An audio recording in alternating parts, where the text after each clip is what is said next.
நடைபெற்று வருகிறது.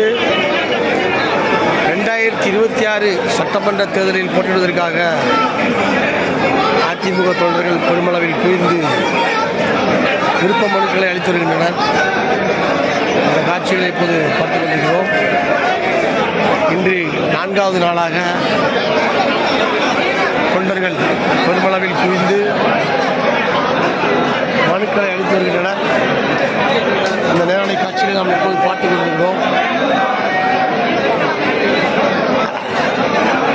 அதிமுக தொண்டர்கள் சட்டப்பேரவை தேர்தலில் போன்றதற்கு அதிக அளவில் ஆர்வம் காட்டுகின்றனர். அவர்களது ஆர்வம் அதிமுக மீண்டும் ஆட்சி அமைக்கக்கூடிய சூழலை ஏற்படுத்தும் என கருதப்படுகிறது. மொத்தமாக